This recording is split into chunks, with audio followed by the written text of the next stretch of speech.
Numero 1. Tatak RMN.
Salamat kami nining buntaga nga ikaw nagapanalangin.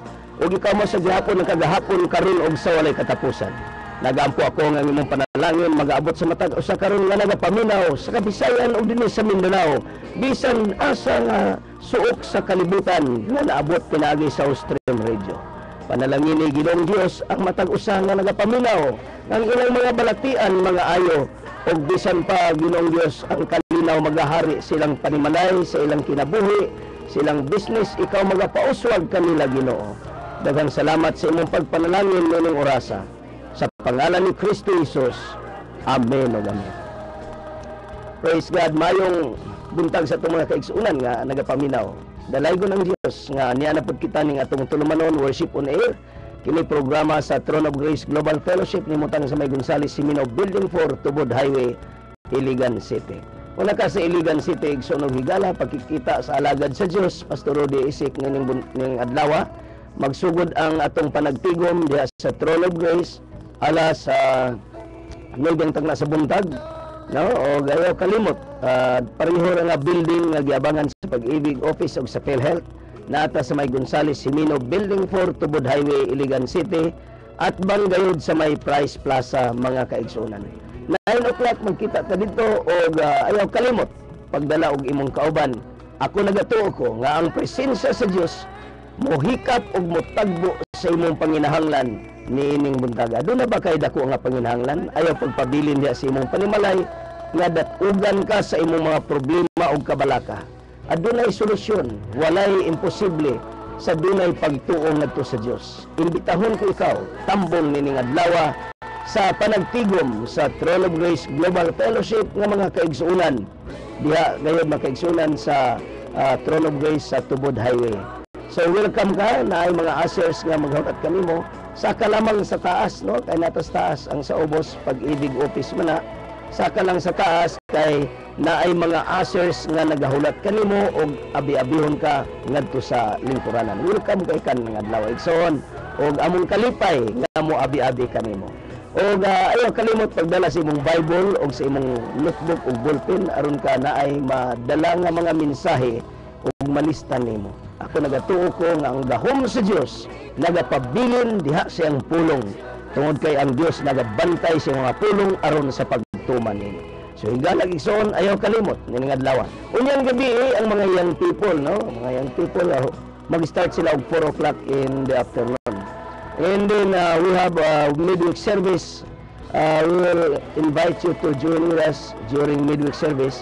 This will be the time that you will bring your prayer requests and maampuan na igsoon. Ibutang mo sa prayer box, prayer request box. Unya singuna na dunay mga group of intercessors or mga prayer groups mga kaigsunan nga kanunay nagaampo ni every day. We have 3 hours worship. And we have 3 hours prayer mga kaigsuunan. So ayaw kalimot nga ang imong mga prayer request imo lang isulat, i-drop nimo sa prayer request box aron sina na atong mandala sa pagampo. Kung ikaw dunay mga problema, mga suliran bisag unsa, may tungod sa business, sa imong ipaampo, pwede gani kang mo text kanamo kaya kun lang isulat dito sa papel, no, imong prayer request ang unsa imong problema. Maging sa physical, sa business o sa family, I believe nga walay imposible sa Ginoo. pwede mo i-text akong cellphone number 0919-819-7708. Kung ikaw gusto maminaw ng atong programa, pag-usab, igsoon og higala naa kini sa Ustream Radio, no, mabati nimo kini og sa akong Facebook Rudy 2000 tulo ka 0 then butangig 1K 2001K at yahoo.com. So paminaw pag-usab kining atong mensahe sa pulong sa Ginoo. Kagahapon mga kaigsunan, dito kita sa tunga-tunga sa garbage site og atong encourage ang mga kabataan sa pag-eskwela. Daghan kanila wala katapos sa high school. Ang uban kanila wa gyud makatungtong sa eskwelahan. Unya mga kaigsunan, ning kamot kita pinagi sa grasya sa Dios ug sa tabang sa atong mga listeners, sa individual persons nga mapa-eskwela nato ang mga bata. Ang tanan nining niagi wala gid nato mapadala ngadto sa eskwelahan tungod kay kulangan ang mga sponsors. But nevertheless, nakapadala kita og 123 children ngadto sa Landline Schoolan from grade 1 to high school. And in fact, we have 4 students karon sa college, mga kaigsunan. Now, dili tanan na ito matagbo, nagdepende lamang sa moabot nga panalangin nga ipadala pinaagi sa ilang mga sponsors. So, mga kaigsunan, kung ikaw gusto mo sponsor o sa ka-estudyante, sa grade 1 ba, magpili lang ka. O salamat sa Ginoo kay gahapon, doon ako ika-istorya. And na-recommit siya og 12 ka estudyante. Ang yang bayaran lang kanang sinakan. So kana makatabang kayo, makabayad sa sinakan, at least di na magka-problema ang ginikanan, mga projects na lang. Unya kutob sa mahimo matabang-tabangan nato sa paghatag sa ilang mga project mga kaigsunan sa budget. So mo kana ang ato ang paningkamot pinaagi sa grasya sa Dios nga makatabang kita sa community, nga dunay community transformation. Ug mo kini nga atong panglantaw mga kaigsunan, community transformation, matransform ang komunidad pinaagi sa education. O kagahapon nag-distribute kita muna tinapay, no, ngadto sa mga bata. O gabi nimo, very touching ang makita nato dito sa garbage site nga bisan ang mga bata nga 4 years old na dito nagalingkod. Minimo na ato mga gi-sponsoran kani adto 3 years na nga atong gipa-eskwela, na minyo lagi katungod sa kabatanon og kawaladon siguro kalisod gid pag-ayo mga kaigsuunan. So naminyo karon duha na kabuk anak nagyapon sila sa garbage site, ang uban tulo na buk anak nagyapon sila sa garbage site. Pero ang ilang desisyon, so ana na lang, no, tungod kay mo may lang desisyon. Pero ang atong pag-ampo nga unta makatapos sila sa high school. Kaya nga no, kung makatapos sila sa high school, requirements na mga sa panarbaho karon. Muna nga atong paningkamot nga makatapos sila sa high school. And those who wants to proceed to college, pwede na itong matabang-tabangan pinaagi sa ginagmay nga pagtabang diha sa college nga eskwelahan. So mo kana mga kaigsunan nga gusto kang mo sponsor, paybalaan ko sa akong cellphone number 0919-819-7708. Namin buntaga magpadayon ta sa mensahe mga kaigsunan, may tungod sa root causes of sickness. Unsa bay mga hinungdan, unsa bay mga naingnan nganong nagdaghan kang gibati sa imong panglawas. Karon niya kita sa gitawag og usa sa naingnan kanang stress.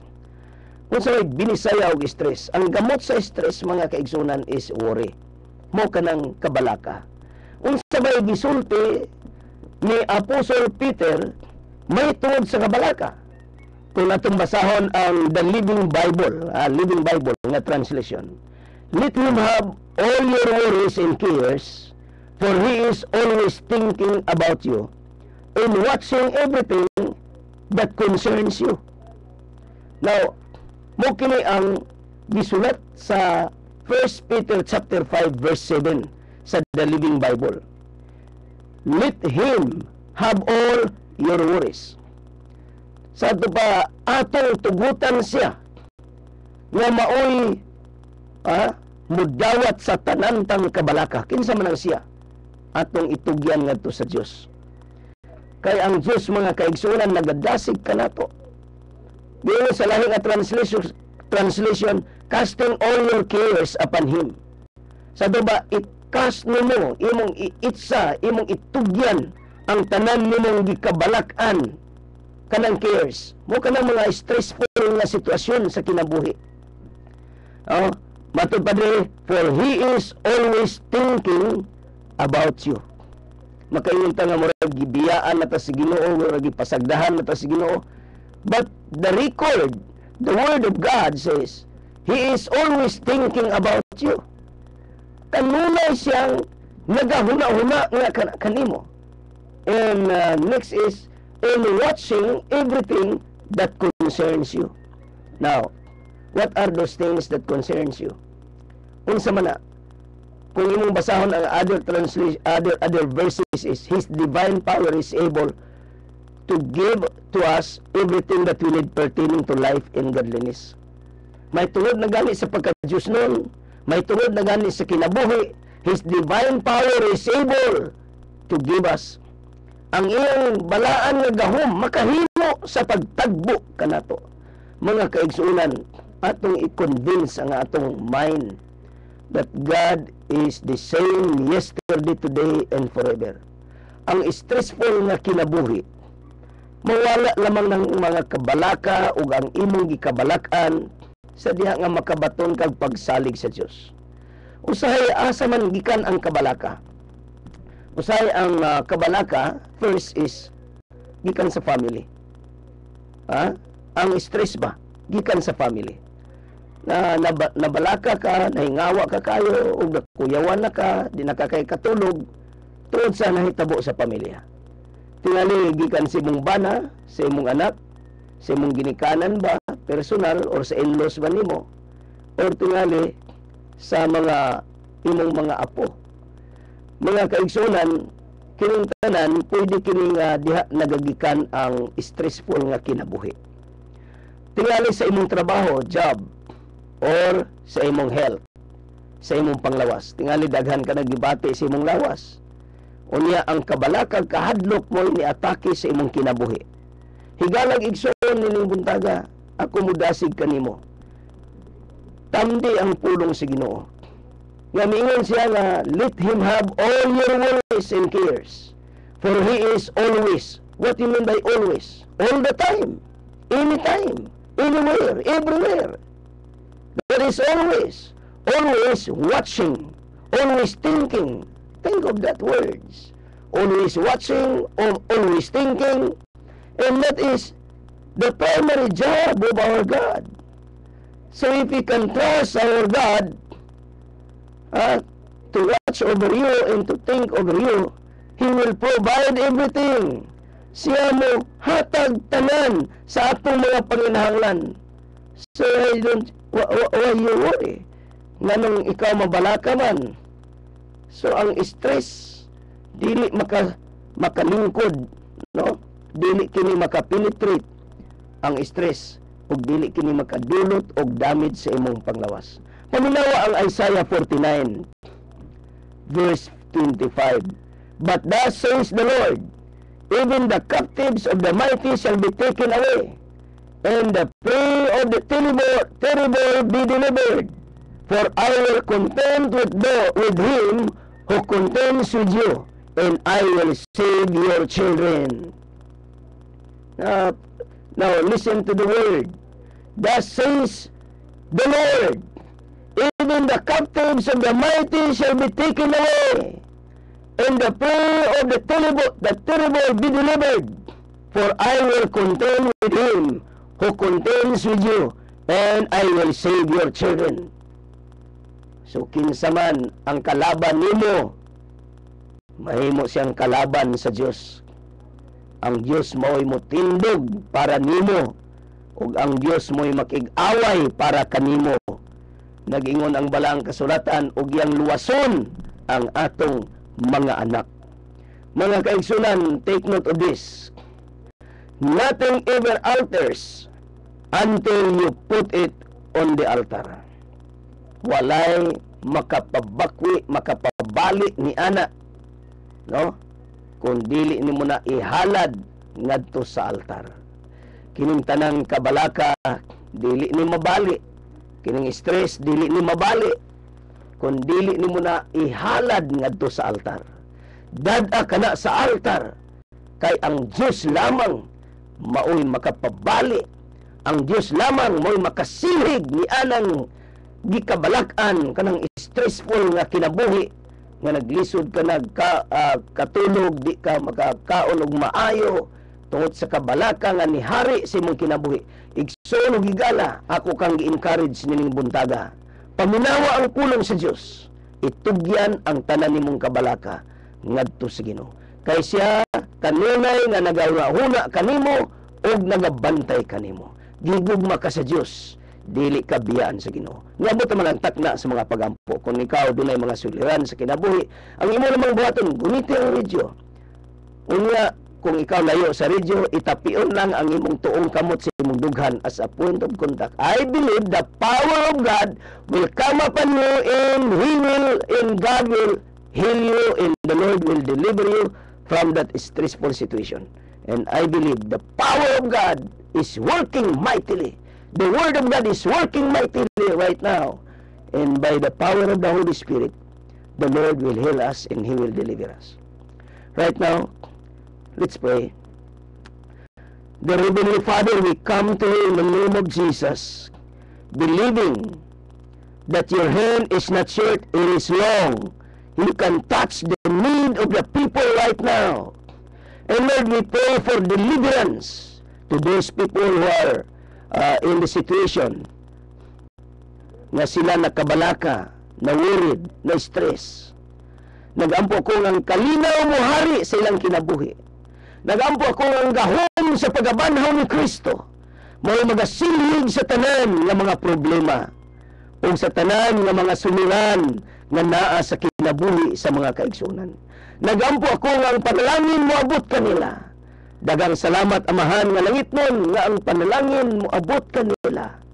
Ang kaayuhan mo abot kanila. Ang kalinaw magahari kanila. Dagang salamat. Pinagi sa pangalan ni Kristo Jesus among Ginoo ug Manluwas. Amen ug amen.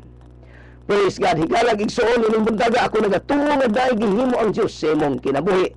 Tindog sa imong himutangan ug ina. Dagang salamat Ginoo sa imong pag-ayo kanako. Nining buntaga, sultiha ako giunsa ka sa pag-ayo sa Dios.